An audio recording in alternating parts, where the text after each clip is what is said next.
உலக மக்கள் எல்லோருக்குமான அப்பா அம்மா, அதாவது முதல் அப்பா அம்மா, அவங்கள பற்றி சொல்லி அவங்க இறைவன்ட்டு மன்னிப்பு கேட்க வந்த ஒரு விஷயத்தை, ஒரு உண்மை சத்தியத்தை சொல்கிறதுக்கு இத்தனை நாள் வீடியோ பண்ணுறேன். அதில் நான் என்னத்தை பார்க்குறேனோ, என்னத்தை நான் கேட்குறேனோ, அந்த விஷயங்களை நான் என் அறிவுக்கு எட்டுன வரைக்கும், புரிஞ்சுக்கிட்ட வரைக்கும் நான் பதிவு பண்ணிகிட்ருக்கேன். சரிங்களா? இது வரைக்கும் அந்த ஒரு ஸ்க்ரீன்னு சொல்கிறான், இல்லை அது ஒரு மூவி, இல்லை அது ஒரு படம், அதுக்கு இப்போ என்ன பேருன்னா பீட்டுன்னோம். இப்போ நீங்கள் ஒரு சினிமா படம் எடுக்கிறீங்க, எத்தனையோ சினிமா படங்கள் இருக்குங்களா, அந்த மாதிரி இருக்குங்களா, ஒரு சினிமா படத்தை போய் எடுத்து பார்க்குறீங்க வச்சுங்க. நினைத்ததை முடிப்பவன் அப்படின்ற ஒரு படத்தை எடுத்து பார்க்குறீங்க. அந்த நினைத்ததை முடிப்பவன் அப்படின்ற எம்ஜிஆர் படத்தை பார்த்தீங்கன்னா, யார் எந்த இடத்துல அந்த படத்தை பார்த்தாலும் அதுதான் இருக்கும். ஏன்னா அதுதான் பதிவாயிருக்கு. ஆனால் அந்த பீட்டுனோ ஸ்கிரீனில் இது வரைக்கும் இறைவன் எதுவுமே இல்லைன்ற இடத்துல இருந்து இறைவன் தோன்றி அனைத்தும் பிக் பேங் தேரி, இந்த உலகம் இப்போ இந்த நொடி வரைக்கும் நான் இந்த வீடியோ பண்ணுறேன். இந்த உலகம் முழுக்க என்ன நடக்குது, பிரபஞ்சத்தில் என்ன நடக்குதுன்னா அனைத்து விஷயங்களும் அந்த ஒரு ஸ்க்ரீன்களில் ஒரு அந்த பீட்டுன்னு சினிமாவில் பதிவாயிட்டிருக்கு. அதாவது ரியலாக பதிவாயிட்டிருக்கு.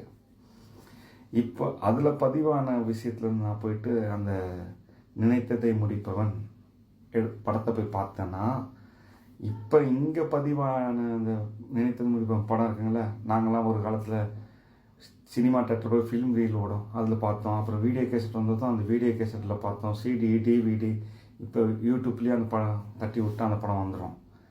இப்போ இதெல்லாம் இந்த படம் அதில் தெரியாது. உதாரணம் சொல்கிறேன், அந்த பீட்டுன்னு சொல்லுங்க, அந்த ஷூட்டிங் நினச்சி அந்த படத்தை ஷூட் பண்ணிட்டு இருந்தாங்கல்ல, அது எல்லாமே தெரியும். அந்த ரியாலிட்டி தெரியும். எம்ஜிஆர், நம்பியார் எப்படி வந்தாங்க, ஷூட்டிங் என்ன பண்ணாங்க, எது பண்ணாங்கன்னு தெரியும். இது புரிஞ்சுங்க. அதாவது ஒரு ரியாலிட்டி மொத்தமும் பதிவாயிட்டு இருக்கு. அதுலேருந்து தான் பிட்டு பிட்டான பதிவாயிட்டு இருக்கும். ஸோ இது சயின்ஸ் இந்த பிரபஞ்சத்தில் உள்ள விஷயத்த சயின்ஸ் எடுத்து பதிவு பண்ண முடியும், இல்லாத விஷயத்தை எடுத்து பதிவு பண்ண முடியாது. இங்கே பார்க்குற அனைத்து சயின்ஸும் அப்படி தான் இருக்கிறத தான் எடுத்து கொடுக்க முடியும். ஒன்று எதுவுமே இல்லாததை ஒன்று கொடுக்க முடியாது. ஒரு மின்சாரமும் எடுத்துங்க, நான் இப்போ வீடியோவில் ரெக்கார்டிங் பண்ணுறேன், இதுவும் பதிவு பண்ணுறேன்னா ஏற்கனவே பதிவு ஒரு கான்செப்ட் இருக்குது இயற்கையிலேயே. அதனால தான் அதோட பிட்டு மின்சாரம் இருக்கிறதுனால தான் பிட்டு மின்சாரம். இப்படி பல விஷயங்கள் இருக்குது. அந்த பதிவான விஷயம் தான். அதனால தான் இப்போ டைனோசர் காலத்தை ஒளியில் பயணம் பண்ணிக்கிட்டே இருக்குங்களே, அப்போ அனைத்தும் ஒளியில் பதிவு பண்ணுறது. அது ரிப்ளை ஆகி இப்போ பீட்டுனோ ஸ்க்ரீன், அந்த சினிமா பேருக்கு படம் வச்சு அந்த பேர் பீட்டுனோ ஸ்க்ரீன். அப்போ நான் ஏன் இதில் என்ன பார்க்குறேனோ அது நான் உங்களுக்கு சொல்லிகிட்டு இருக்கேன். இதுக்கு முன்னாடி யார் எதை பார்த்தாங்களோ அது அவங்க கொடுத்துருக்காங்க. அது விஞ்ஞானமாக இருக்கலாம், ஆன்மீகம் இருக்கலாம், மருத்துவம் இருக்கலாம், எல்லாமே அதில் இருக்குது. இப்போ நான் பார்க்குறது பேசிக். ஏன்னா எது எங்கேருந்து ஆரம்பிக்கிறதோ அங்கே போய் அது முடியும். அந்த பேசிக், அந்த பாயிண்ட், ஆரம்பிக்கிற பாயிண்ட். இப்போ இந்த பாயிண்ட்டை பார்க்கும்போது தான் நம்ம ஏன் பிறந்தோம், ஏன் இறக்கிறோம், இது எங்கே போய் நம்ம சேர போகிறோம், இது எதனால் நடக்குது, இதுக்கு முன்னாடி வந்தவங்கலாம் சொன்னது சரியா. இப்போ நான் இந்த வீடியோ பண்ணுறேன்னா நான் என்னுடைய வாழ்க்கை தான் நான் வாழ்கிறேன். நான் இதுக்கு முன்னாடி வந்த ஆன்மீகவாதிகள்லாம் இதை பற்றி சொல்லும் பொழுது அவங்களும் ஒரு ஒழுக்கமான மனிதர்களாக தன்னை மாற்றிக்கொண்டார்கள்.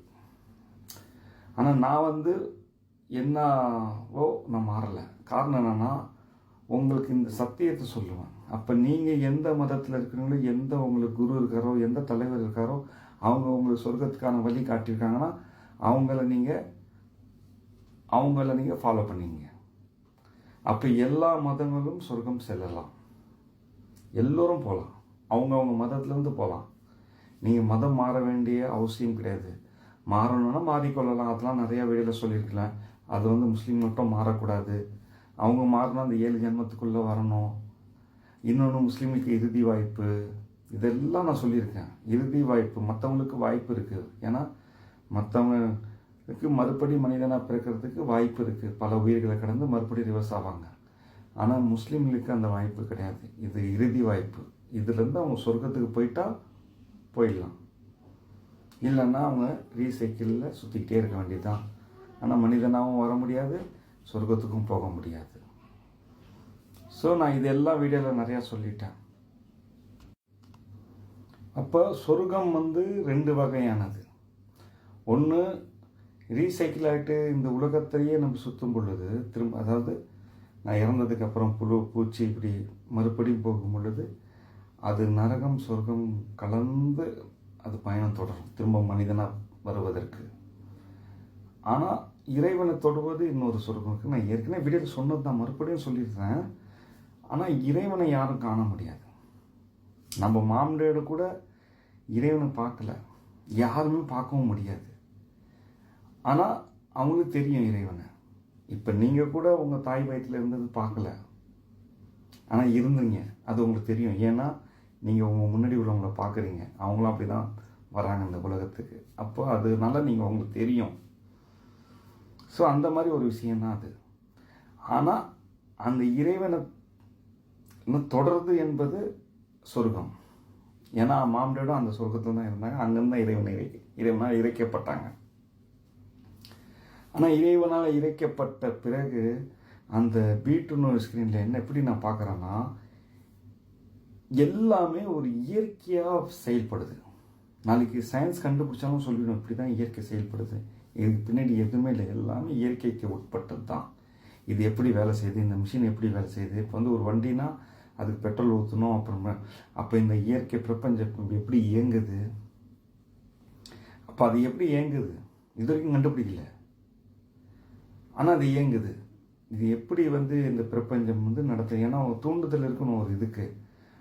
நம்மளுக்கு ஒரு சாப்பாடெலாம் தேவை, அப்புறம் அது இன்புட் அவுட்புட் இருக்குது ஒரு விதி.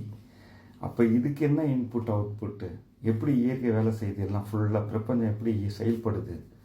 இது இறைவன் அங்கேருந்து, அதனால தான் அந்த கடவுள்ன்ற கான்செப்டை வைக்கிறாங்க. இது ஜெனரேட் பண்ணுறான் அப்படின்ற மாதிரி தெரியுதுங்களா. எந்த ஜெனரேட்டரும் தெரியல அதில். அப்படி ஒரு அமைப்பு, ஒரு இறை தான் இறைவன். அந்த ஒரு இறை முடிந்து போச்சு. அந்த இறையை நம்ம மாம்டேடு அந்த மாதிரி அமைச்சிருக்காங்க, அது இயற்கை என்ற முறையில். அப்போ நான் இந்த ஆன்மீகம் ப்ளஸ் அறிவியல் இது ரெண்டையும் வச்சு உங்களுக்கு புரிய வைக்கிறேன். ஆனால் நான் புரிய வைக்கிறது ஒரு புதிய ஆன்மீகம் இல்லை. ஏற்கனவே சொன்னவங்களுடைய இதை அவங்கவுங்க இடத்துல அவங்கவுங்க சொன்னது சரிதான். நீங்கள் சண்டை போட தேவையில்லை. உங்களுக்குள்ள மத ரீதியாக தயவு செஞ்சு சண்டையை போடாதீங்க. இப்போ நம்ம நிறைய நியூஸ் பார்க்குறோம், இந்து முஸ்லீமு கிறிஸ்டின் இப்படி எல்லாம் ஒருத்தவங்களுக்கு தன்னுடைய மதம் தான் பர்ஃபெக்ட் அப்படின்னு சண்டை போடுறீங்க. Waste, total waste. இது பார்க்க போனீங்கன்னா எல்லா மதமும் பர்ஃபெக்ட் இல்லைன்னா எல்லா மதமும் பர்ஃபெக்ட் இல்லைன்னா இல்லை, எல்லாமே 100% இல்லை. ஆனால் எல்லா மதமும் சொர்க்கம் போகலான்றப்ப ஏன் நீங்கள் சண்டை போடுறீங்க? இன்னொன்று நீங்கள் சண்டை போடுறதுனால நீங்கள் நரகத்தை தான் தேடுறீங்க.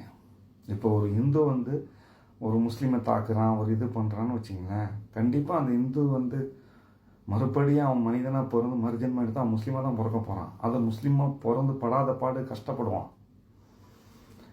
ஆனால் முஸ்லீம் குறை சொல்லி ஃபாய்தா இல்லை. உங்களுக்கு இறுதி வாய்ப்பு, உங்களுக்கான சொர்க்கம் தெளிவாக சொல்லப்பட்டிருக்கு. இப்படி இந்த பாதையில் போனால் சொர்க்கம் போகலான்னு. அதில் நிறைய குழப்பங்களும் இருக்குது.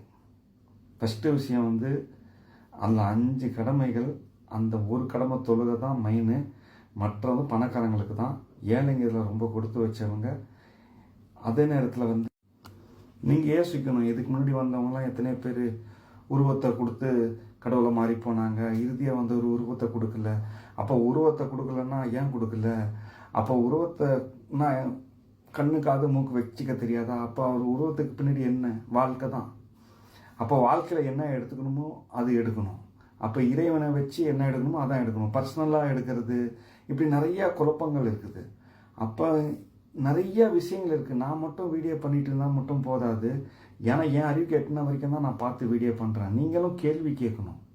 என்னுடைய இதுலேருந்து தவறுகள் தெரிஞ்சால், லாஜிக் ப்ராப்ளம் இருந்தால் கேள்வி கேட்கணும். அப்போ தான் அந்த கேள்வி வச்சு நான் இன்னும் அந்த B2 ஸ்க்ரீனை நல்லா பார்க்க முடியும், இன்னும் உங்களுக்கு தெளிவுபடுத்த முடியும்.